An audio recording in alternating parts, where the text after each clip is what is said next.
Morning mga alaga. Yan, mga alagang gutom.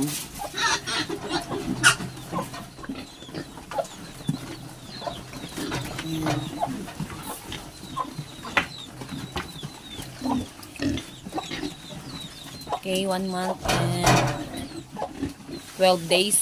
Yan sila mga kababoy. So, ganyan na sila kabuyag. So, nag-aagawan sa pagkain. So, wala lang naman yung feeder nila.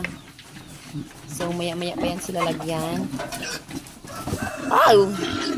Na-slide yung isa mga kababoy kasi sobrang gutom na. So, wait lang. Palagyan na muna sila ng pakunti-kunti. Kasi hindi ko makayang lagyan ito ng isang sako dyan sa feeder nila. So, pakunti-kunti lang muna.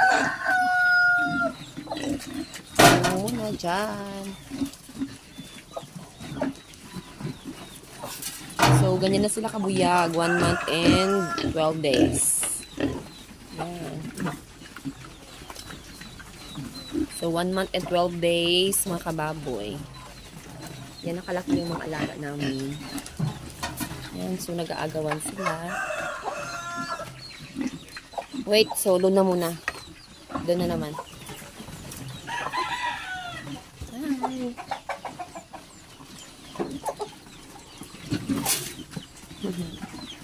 So, buyag na sila mga kababoy. As in. So, sila yung nagpapatanggal ng stress namin everyday. Sila.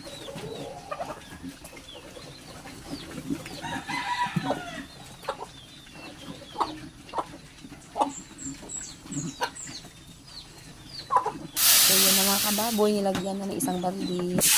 So, yan na. Nilagyan na ng isang balde yung feeder nila. Ayan. 1 month and 12 days pa, no? So, 1 month and 12 days pa lang sila po. Ayan.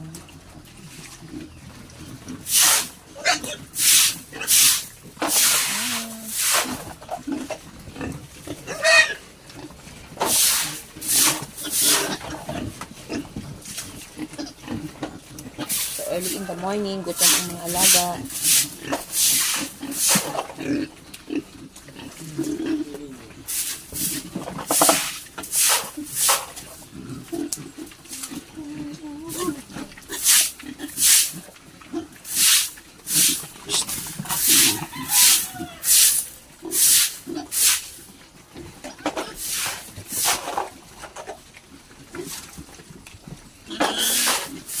So, bye-bye na mga kababoy. Ayan, kumakain na sila. Bye!